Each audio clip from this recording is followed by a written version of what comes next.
Hello, hello. I'm going to tell you a sad story right now. Back in 2019, when I first started on this digital product creator journey, I did the cardinal sin of creation. I spent months creating the most epic, the most glorious membership product that, at the time I thought the world had ever seen. Not really, but I did think it was pretty good. In fact, I thought it was awesome. And I had the expectations that I would have an influx of customers. I would have so many people want to sign up for this membership that I would not even know how to handle all of them. And in fact, what happened after months of building, after this beautiful membership site that I had completely built from the ground up, I had three people, three people wanted to join my membership. And when you're running a membership, three people is a really hard situation because you are hoping for tens, 20s, hundreds of people. So three makes it very difficult to keep on showing up. But the cardinal sin, the thing that I did wrong, that I have vowed never to do again and have ways to prevent going down that path in future, is validation. It is the most critical step before you do anything because you want all that hard work, that the things that you are doing to actually reflect something that people want to buy. So validating your offer, making sure that your amazing idea has legs and people don't just say, yeah, that sounds cool, but they are actually willing to show up and pay money is very, very important if you want to actually make money in this space. So I learned my lesson. I put some strategies into place and thankfully haven't had that situation again. Or if I have had that situation, I have been able to pivot, and I'm going to go through those strategies with you today. So this is what I'd do if I wanted to make sure that my offer would sell. So validating is important because you want to find out if someone is going to buy it before doing weeks or even months of work. In some cases, I know people who have put years of work in without even validating and then found that intense sense of disappointment when the launch does not match your expectations, especially if it's something to, the extent of you've hired studios and you've got production companies and you've created absolutely insanely beautiful courses. I know of people who've spent tens of thousands of dollars on production to make technically brilliant courses that have then not gone on to meet the expectations. So validation is about, confirming demand, making sure that there is demand, that people want to buy your product, not just hoping it's there or taking some light interest as an indication that people are going to buy it. And that is why all validation is not equal. So there's different stages or depths of validation. So I'm going to go through each of them. And as you are going through this, if you've got any questions, let me know, as I can certainly chat through different scenarios. So this is something that's helpful for physical products if you're going to put something to market before you actually go and create a whole lot of products. I'm not going to go into that type of thing today. This is all about digital products. This is about courses, memberships, coaching programs, things that you are going to create resources for and then sell online. So firstly, let's look at early interest. This is the kind of curiosity signal level of interest. This is you sort of just floating your idea out there. Maybe it doesn't have a whole lot of structure yet. You're just trying to determine, hey, do the people in my world right now have an interest in this? Is this a problem that is an actual problem for them? Or is this something that I'm seeing as a problem, but maybe they don't see it as a problem? So some ways that you can do that early validation are putting social media posts like, hey, I'm thinking about doing this. Is it something that would interest you? Perhaps you could send out a PS at the bottom of your email, and it could just be, a weekly email or a newsletter. It could just be, something as simple as, oh, I'm thinking about doing a workshop on blah, blah, blah. This is something I've been considering. Or it could be, I'm going to be creating a new mini course in the next few months. Would this or that be something that is more of interest to you? And you can actually ask people to reply to that email. You can get them to click on a link so you can see how many people click. But at this point, it's just determining interest. these things are the lowest commitment. These are just you saying, hey, does this sound cool? And people saying yes or no. It's also really important to test the messaging around this. I have shared this story and I see it come up time and time again. When I was looking at doing a workshop around how to help people edit course lessons using the tool Descript, I literally, started out by saying, hey, do you want a course to teach you how to, make your course lessons easier using a tool like Descript, a really easy to use tool? It got lukewarm response, but when I changed the messaging around that and I was like, hey, would you like to learn how to actually finally get your lessons done, because it's going to be so easy. You can edit your videos like a Word document. Same course, exactly teaching the same thing, messaging and positioning it differently. So if you don't get a response, I wouldn't say, hey, don't do it, don't go ahead. But this can give you an opportunity to play around with some different messaging. You could do some polls, stories on social media is a great way to do that. But this is just this kind of, teasing the waters. If some people say, oh my God, yes, this sounds really cool, you could certainly send them a DM and be like, hey, thanks so much for letting me know this is interesting for you. What's the thing you'd be most hoping to learn from this? Doing that as well was something that was really helpful because, in that Descript course that I created, for example, people were telling me they wanted to learn something that I wasn't intending on including. So I had a choice either to include it or to make it really clear on the sales page that that aspect of it wasn't included.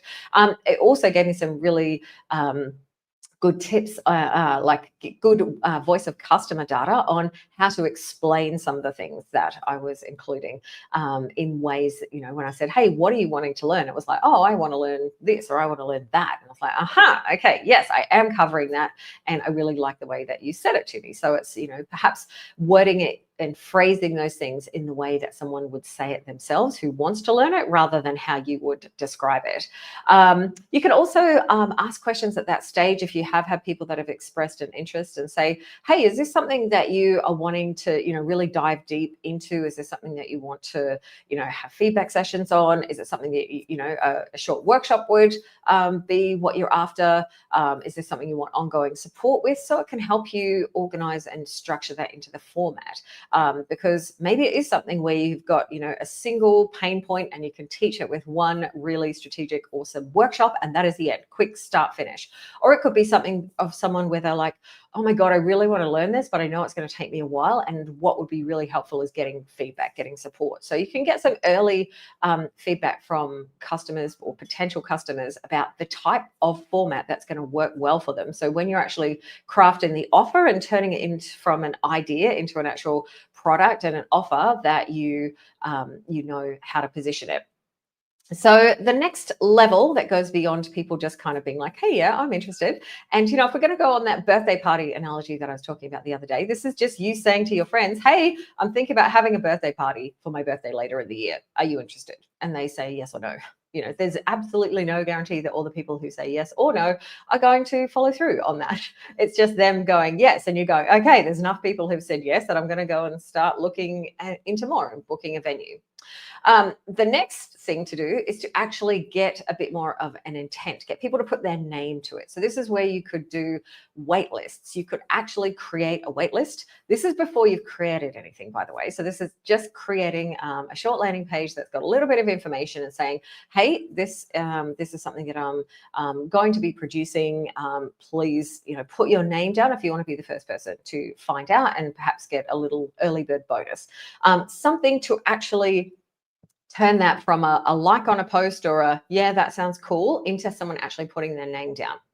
Now, something to remember with wait lists is that a wait list isn't an indication of how many people are going to buy. That is an indication of how many people want to learn more about the thing when you open it up. It could just be people going, oh, that sounds cool. Yeah, I want to see more about it, because at this point you may not have enough information for them to make a decision. So don't get too attached to the number of people that sign up to your waitlist, because maybe 20% of those people are going to actually purchase. However, if you get a lot of people signing up for the waitlist, it's a really good indication that you're onto something, that this is something that people really want. Just don't take the number of waitlist signups and extrapolate that to the number of people that you think that are going to buy. There's still a little bit more work to be done before you actually have people handing over the money.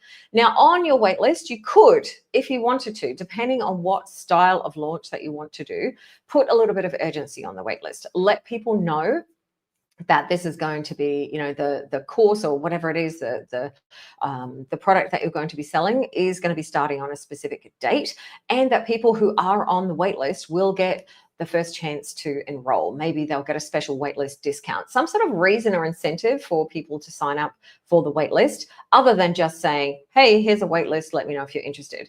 People sometimes need that little bit of a push and a reason to do something. They may not go to the effort of signing up for a waitlist unless you give them an incentive or a reason to. And it also gives you the opportunity, say if there's a bit of a time gap, say you're opening up a waitlist 6, 8, 12 weeks before you're actually wanting to launch, well, you can nurture people on that waitlist. You can actually, tell them a bit more about what you're doing. It's that kind of build in public attitude where you're going through and sharing some stuff about your course, why you decided to create it, what's going to be included, potentially asking for feedback about certain elements of it as you are building it, and really positioning your credibility as you go through that. So it gives you an opportunity to be selling before you're selling, so that people on the waitlist are the most likely to buy. And then the actual level of the most confirmed actual validation is people giving you money. This is how you know if your offer is going to sell, and that is by selling it. And sometimes, whether it's imposter syndrome, whether it is the fear of putting yourself out there, for whatever reason, it's easy to put off the selling. Like taking wait lists and asking people if they're interested in buying can sometimes be a way of procrastinating about actually putting your offer out there into the world. And the way to know if people are going to buy is to start selling to them. And sometimes you can skip the waitlist part altogether. Sometimes you can go straight from that interest to perhaps like an early bird launch with a discounted price with a timeline attached to it. You can be like, hey, this is launching on XYZ date. Let's say it's launching on the 2nd of June. Currently, it is the 16th of April. That's around sort of 6-7 weeks away. And you could say, hey, if you join before the 31st of May, that is the early bird sale. You're going to lock in a really great price. And then the course is going to start on the 2nd of June, something along those lines. But you're actually getting people to sign up and give you their money and express their interest in the most interested way possible. That is making sales. So, you can't 100% know that something is going to sell before you start selling it, but you can do those few things to get an idea. But also something to consider is that if you start selling and for whatever reason it doesn't sell, that doesn't have to mean the end of things. You've got two options. One of them, play around with that messaging. Like I said, it could be, I did a whole 40 odd minute long session the other day about why my product isn't selling, and it just could be that the positioning's wrong, the messaging's wrong, like you're not selling it to people in a way that they understand the benefit. It may not be your product or program at all. It may just be that you've got to tweak around with how you're messaging it, make sure that the benefits are super clear to people, and that they know like how this is going to help them.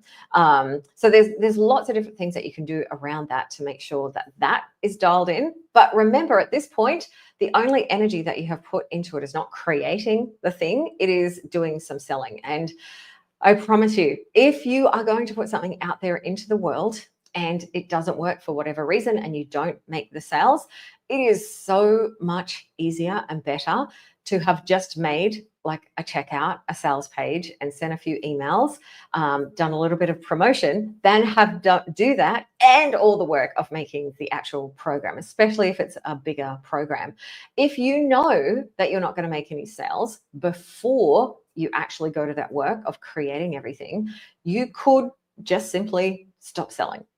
If you've only had a couple of people sign up, like I usually recommend when doing this kind of pre-sale type strategy and selling before you've actually created whatever it is that you are selling, set yourself a limit. Like I did this when I launched my BU program in 2022. I was like, all right, I'm going to do this kind of flash sale launch. I launched for, I think it was 24 or 48 hours, something like that, just a limited launch just to my email list, giving people the opportunity to get a pretty significant discount on the program. I was like, hey, I need to get at least 10 people sign up. If I get 10 people sign up for this, that to me was validation. And I ended up getting about 15 people sign up. So I went ahead and I then opened it up and did some further promotion down the track, but I started creating. And at the point that I started, I think I had everything outlined for the program. Like I knew what was going to be in it. I had, a pretty good sense of the program outline, but I had not yet started creating the video content. So I hadn't put the work into doing all of that. I just knew what it was going to be. And then once I had that confirmed validation, I was like, all right, let's go, and started creating everything that went along with it. If I'd only had, say, 2 or 3 people sign up, I could have then gone back to those 2 or 3 people and said, hey, I've decided that this is, going to be put off. I'm not going to do it at this time. Whatever the case is, you can let them know, though, that you're going to give them a complete refund. And that's where having like a period of time, like I need to get X number of sales within X period can help you determine, is this validated? And, whatever that is going to be different depending on the size of the program. I would probably be less stressed about getting a lot of people sign up if it was something where, say, it was a workshop and I was going to teach for an hour and it wasn't going to take me a whole lot of, time and effort, like there wasn't a lot invested in it, because I'd probably be happy to keep going ahead and producing that and then just having that as available as an on-demand resource. However, you still want to know that the work that you are doing, that you're putting into these things, is going to be worth something, that people are actually interested in this. So if you think it's going to take you, a few weeks or longer to create this, please do get sales before you actually go and create it. And then if you don't, you can pivot, you can try something else, do a different idea. Everything that you create, especially if you're in the first couple of years of your business, it doesn't have to be perfect. I mean, I don't think it has to be perfect anytime. Like you have got the complete flexibility to change, to pivot, to try something else, to try and, work out what it is that perfect combination with something that you want to teach, something that you'd really enjoy, and something that your audience wants. So don't be afraid if you go to validate something and the result of that validation is not deciding to go ahead. Use the opportunity to get feedback from people. Even if you go and actually do an actual launch of a program and people don't buy, you could potentially even send out a survey to people that didn't buy if you are launching it to your entire list or your entire social media, and just say, hey, I noticed that you didn't buy. Could you let me know why? And that might be feedback that is really helpful. They weren't sure what it is. They didn't really understand it. The price could be off. Like there's lots of different things that people could tell you. But at that interest level, even on the wait list, or if you're just putting the interest out there, actually speaking to the people who are like, this sounds cool, and finding out what about it sounded cool can help make sure that you are shaping it into something that people really want. Something as well to consider if you are doing that early sale, that pre-sale, or a founding member sale, something along those lines, is ways to position it to make sure that people know that they're not getting instant access. So make sure in your language that you are selling like, hey, this is the first time I'm offering it, so that's why it is at a discount. So you're not like devaluing it. You can say, hey, this is at a discounted price. It's normally going to be this, but for the people who buy this first round, you'll get access to all future rounds, and I'll be asking for feedback so that I can improve the course or the membership, whatever it is. Like let people know there's a reason for that discount. It's not just for the sake of it. Same if it's an early bird pricing, that hey, until this date you'll be able to get early bird pricing. It also gives you a reason to be sending out reminders and letting people not miss that deadline. But just do be sure to be very clear on when people get access to the content, so that there's no ambiguity. There's no thinking, hey, as soon as I sign up, I'm going to get something. You can either have a thank you page that people see, immediately after they purchase. That's, reminding them of the benefits and that it's going to be available on XYZ date, that you will contact them. Potentially even, for the people that do purchase early, send out some emails, like, have them involved in that process, especially if there are a number of weeks in between when they buy and when it starts, so they can keep the excitement level up. You could even potentially, if you're using Kajabi, build out a course product so the product is ready for them, and either draft all the content or set the offer date to be the date that it starts. So then they will see kind of the bones of the course. They will just see coming soon, and you could put a welcome video in there, and set that up so that people can get a sense that something's coming and give them something tangible. When we are selling digital products, people don't have that tangible thing that they could touch. And I spent over 10 years working in physical products. I had an online product-based e-commerce business. And, in that, it's so different, because you're actually, someone places an order and you send something out. If they're getting a pre-order, they still get a thing, but, it would get that pre-order confirmation saying, hey, you've got this, it's going to be shipping on X date, and you can send some things out to get them excited, so that when they finally do get it, they're like, yes. And they're like, oh, cool, I can't wait. This gets started, or I get this thing. Try and replicate that if you are doing a pre-sale, so that people are anticipating it, they're getting excited, and they know it's coming, and that will help stop anyone going, oh, I bought this thing and I don't have anything yet. So do what you can to sort of make people feel like it was still a great decision, even though they may not get access to anything immediately. And I think that is it. I think pricing is something to consider. With the pricing, it doesn't always have to mean that your price was too high. Do bear that in mind as well.